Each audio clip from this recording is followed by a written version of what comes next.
Hello all, welcome to our channel Shri educational world. ఈ క్లాస్లో మనం 10th క్లాస్ తెలుగుని స్టార్ట్ చేద్దామండి. 10th క్లాస్ తెలుగులో ఫస్ట్ లెసన్ వచ్చేసి దానశీలము. క్లాస్ స్టార్ట్ చేసే ముందు ఇంకొక విషయం అండి, ఒకరు కామెంట్ చేశారు, అంటే మీరు చేసేది ఓల్డ్ టెక్స్ట్ బుక్స్ అని చెప్పేసి చాలామంది కామెంట్ చేస్తూనే ఉన్నారు. మీరు ఒకసారి చెక్ చేసుకోండి. లెసన్స్ ఏవైతే ఉన్నాయో, ఎస్పెషల్లీ 9th క్లాస్ తెలుగులో ఫస్ట్ లెసన్ ధర్మార్జునులు అని ఉంది కదా, అది ధర్మబోధ.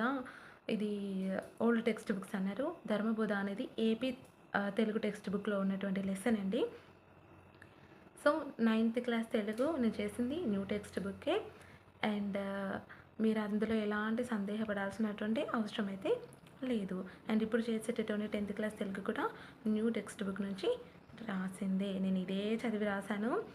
నేను డిఎస్సి 24 డిఎస్సి అయిపోయిన తర్వాత అకాడమిక్ ఇయర్ అయితే చేంజ్ అవ్వలేదు కదండి, అదే బుక్ ఉంటుంది. సో అదే అనమాట. ఓకేనా, చేసేదంతా న్యూ టెక్స్ట్ బుక్ నుంచే. Okay, 10th class Telugu first lesson దానశీలము. దానశీలము అనేటటువంటి లెసన్ రాసింది ఎవరండి? బమ్మెర పోతన. దానశీలము లెసన్ రచయిత, పాఠ్యభాగ రచయిత వచ్చేసి బమ్మెర పోతన. అండ్ ఈ పాఠ్యభాగం యొక్క ప్రక్రియ వచ్చేసి పురాణం. పాఠ్యభాగం యొక్క ప్రక్రియ ఏంటి? దానశీలం పాఠ్యభాగం పురాణం, అందులోనూ ప్రాచీన పద్యం అనేటువంటి ప్రక్రియకి చెందింది. అండ్ ఇతివృత్తం వచ్చేసి దానగుణం. ఇక్కడ పురాణం అంటే ఏంటి అంటే పాతదైనను కొత్తగా భాషించేది అని చెప్పవచ్చును. అది పాతదైనా కొత్తగా భాషించేదే పురాణం. పురాణాలు వచ్చేసి 18 పురాణాలండి, మనందరికీ తెలుసు. వీటిని సంస్కృతంలో వ్యాసుడు రాశాడు. పురాణాలను సంస్కృతంలో రాసింది ఎవరు? వ్యాసుడు. ఇందులో భాగవత పురాణం కూడా ఒకటి. భాగవతాన్ని తెలుగులోకి పోతన అనువదించాడు. భాగవతాన్ని తెలుగులోకి అనువదించింది ఎవరు? పోతన.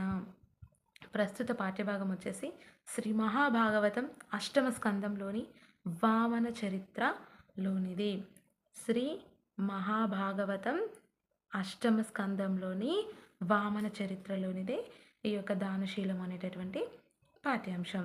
ఓకేనా, ఇది పురాణం అంటే ఏంటి, పురాణాన్ని రాసింది ఎవరు, సంస్కృతంలో రాసింది ఎవరు, ఈ యొక్క భాగవత పురాణం ఎవరు అనువదించారు తెలుగులోకి, ఇదన్నమాట. నెక్స్ట్ కవి పరిచయం అండి. బమ్మెర పోతన గారి యొక్క కవి పరిచయాన్ని కనుక చూసినట్లయితే, పోతన జనగామ జిల్లా బమ్మెర వాసి.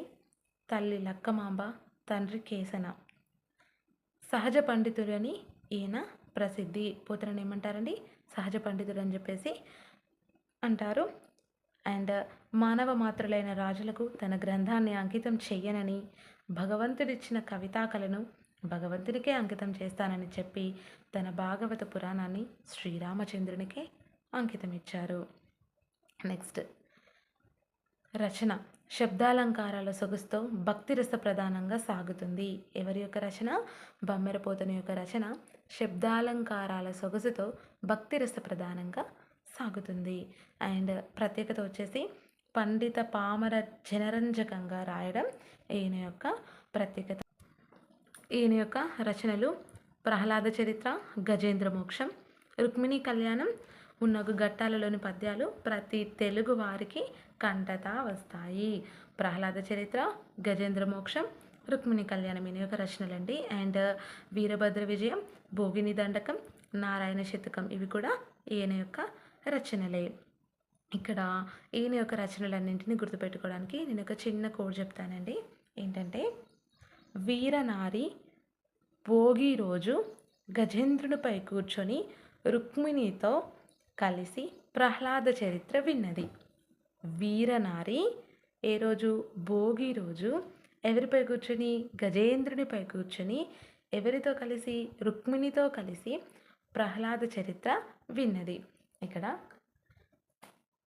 వీర అంటే వీరభద్ర విజయం.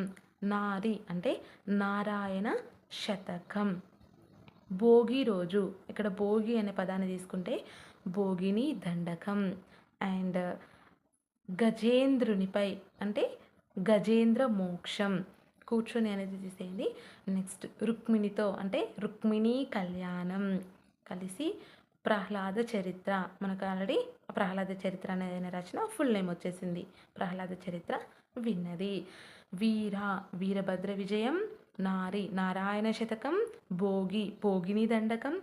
గజేంద్రునిపై గజేంద్ర మోక్షం. రుక్మిణి రుక్మిణి కళ్యాణం. ప్రహ్లాద చరిత్ర. ఇది వచ్చేసి చిన్న కోడ్ అండి. ఈ కోడ్ మీకు యూజ్ఫుల్గా ఉందా లేదా అనేది ఖచ్చితంగా నా కామెంట్ సెక్షన్లో చెప్పడం మర్చిపోకండి. నెక్స్ట్ వన్, పోతన రచనా శైలి మధుర భక్తి తర్వాత కవులకు ఒరవడిగా నిలిచాయి. ఇది కవి పరిచయం అండి. నెక్స్ట్ లెసన్లో ఇచ్చినటువంటి పదజాలం కనుక చూస్తే పర్యాయ పదాలు. ఫస్ట్ జలము. జలముకి పర్యాయ పదాలుగా సలిలము, నీరు, ఉదకమును చెప్పవచ్చు. సలిలము, నీరు, ఉదకము ఈ మూడు కూడా జలము అనే పదానికి పర్యాయ పదాలు. నెక్స్ట్ యశము. యశము అంటే పర్యాయ పదాలు చూసినట్లయితే ఖ్యాతి, కీర్తి, పేరు. ఇవి యశము అనే పదానికి పర్యాయ పదాలు. నెక్స్ట్ నానార్థాలండి. కులము అంటే వంశం, జాతి, శరీరం, ఇల్లు. ఇవి నానా అర్థాలు కులం పదానికి. నెక్స్ట్ క్షేత్రము చోటు, పుణ్యస్థానం, భూమి, శరీరం. అండ్ హరి విష్ణువు, ఇంద్రుడు, గుర్రం, దొంగ, సింహం, కోతి.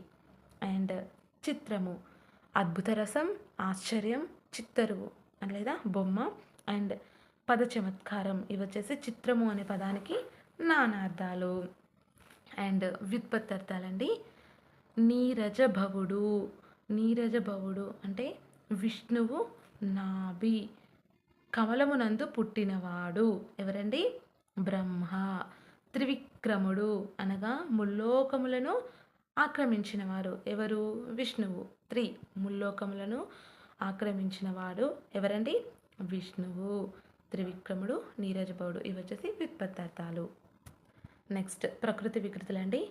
శ్రీ సిరి, విష్ణువు, వెన్నడు, ధర్మము, దమ్మము, బ్రహ్మ, బమ్మ. ఇవి ఈ లెసన్లో ఇచ్చిన ప్రకృతి వికృతులు.